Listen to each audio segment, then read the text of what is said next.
Good morning, Shane Watson here with Strategic Business Solutions. And this morning it's my pleasure and opportunity to provide a brief data overview of the ClearviewAnalyzer application leveraged by SBSI. So what I'm hoping to do in this very brief presentation is kind of give you an idea of some of the data capabilities that we have and how data is being managed within the application and some of the reporting tools that we have to get data from the application. If I look down here on the main dashboard under benchmarks, these are all of the databases that we currently have in the application. The legacy benchmark data represents 4 studies that were conducted by ADP in 2004, 2005, 2010, and 2011. Those studies were very pillar-centric, meaning that the first 2 were payroll only, the third one was a benefits only study, and I believe the fourth one was a benefit including or a payroll including some time management functions there. So really specific to single pillars of benefits, time, and payroll. The Clearview historical file represents 912 studies that were performed by SBSI in prior versions of the ClearviewAnalyzer database.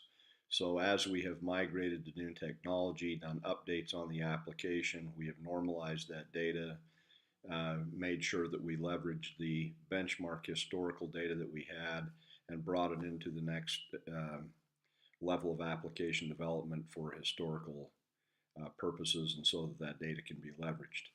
The third grouping here, the Clearview benchmarks, there are 1,107 pillar surveys in here that represent studies done in all areas of HCM ranging from payroll, time, HR, benefits, comp, learning, performance, recruiting, just about everything. And also the Clearview historicals are broad in nature across all of those different areas. These are actually studies that we have done in the last 18 months within the application itself, and which through the natural processes of managing them through the application have been moved from active status to benchmark database so that they can be leveraged. The Clearview incomplete file is actually a listing of studies that we did not qualify for benchmark. So at the conclusion of each study, we review the data. If we don't have all of the adequate pieces of information, or we feel like things are missing or not complete, we disqualify those studies and do not include them into our benchmark.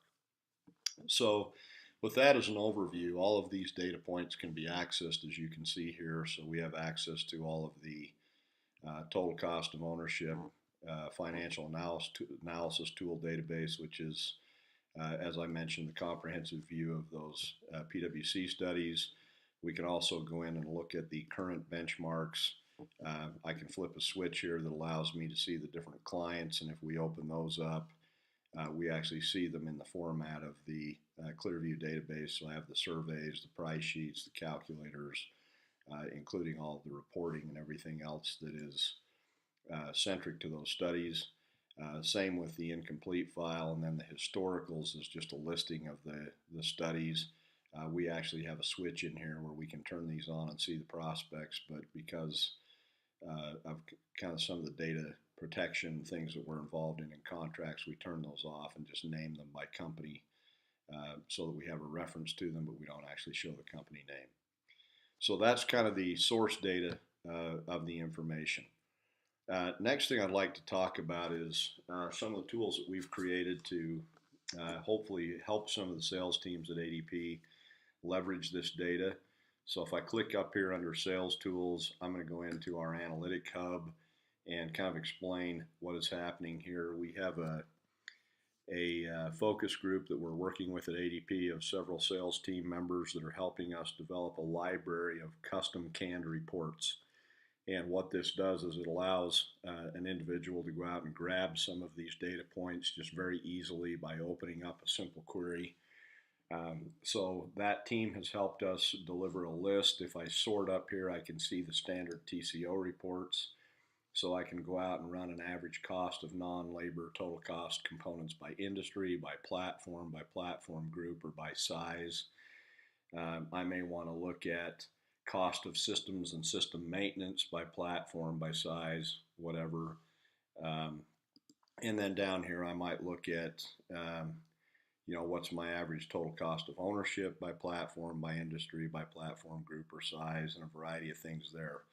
We also have some ROI reports that give us kind of the mapping of what happens from an overall TCO impact in an industry if they move to ADP. So where we have done business case work for clients moving from one platform to ADP, we can assess the impact of that and kind of see what that's about. We also have the ability to run analytics through a custom report builder. Now, eventually, when we started this, we kind of had a concept of little analytic widgets that we used, and that has migrated to a custom report tool. So the way this works, and I'm actually going to give you an example of one that we used last week that I thought was very good, and this is a staff ratio of public sector clients using PeopleSoft. So a week ago, I was working with the city of El Paso. That deal was sold. They were having a little bit of a struggle with some of the recommendations that we had made to reduce staff. And by using this analytic tool, we went out and created a query. I can kind of show you how that's built just by clicking the edit point here. But we labeled it. We created a tag. We have the ability in here to put in any context and verbiage that we want, from 20 pages to a single paragraph. We can make it public, which allows other salespeople to see this. We can go to the data filters, and in this case I ran this by industry, but I could have run it by platform, group, SIC code, size range, or what have you. I narrowed the study to government in terms of industry, but I could have chosen any industry. And then I included the pillars of payroll, time, HR, and benefits. I could have added recruiting, comp, learning, but I wanted to keep it a core study. And then I clicked here to consolidate that data. These are the different data sources. So I even have the ability to include studies in progress if I want to, but because they're only half done, I won't. And then I went down here and said I want to compare all of this to PeopleSoft users. If I click output, these are all the fields that we collect in a study, right down to the time it takes for resources to do payroll filing or printing checks or anything. For this query, I wanted to look at the number of studies, the average total cost of those studies, number of employees on average in those organizations. And then because I was looking at staffing, I went into processing labor and took the salary cost, which will give me an average, the FTE allocation per year. And then I went down to the maintenance labor piece and also picked up the salary cost and FTE allocation per year, and then simply saved that and ran the query. So what that allowed me to do is get a result back where I can see I have done 146 studies in the government industry. 17 of those were using PeopleSoft. This gives me the average total cost of ownership for those groups. This was the average total size in that mix.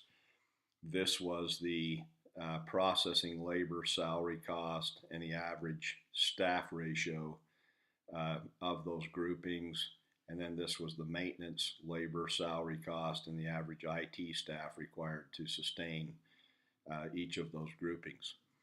Leveraging that report, I was able to help the sales team create something like this. So we did an executive summary of findings per 2016 HCM total cost of ownership study that we did for the city of El Paso.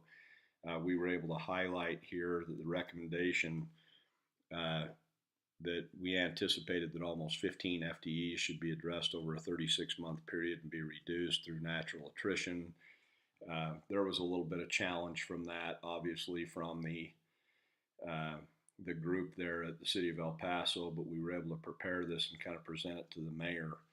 And this is kind of how we pulled that data from the charting in and said, look, we've looked at these many studies, 146 with this average employee count.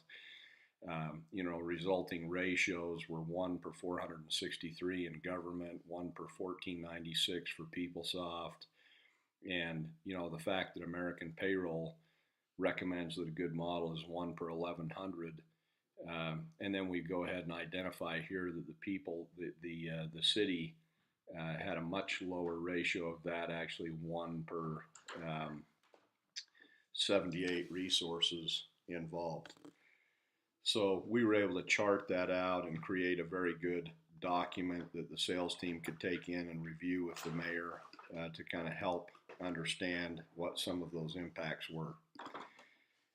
Other things to kind of talk through on this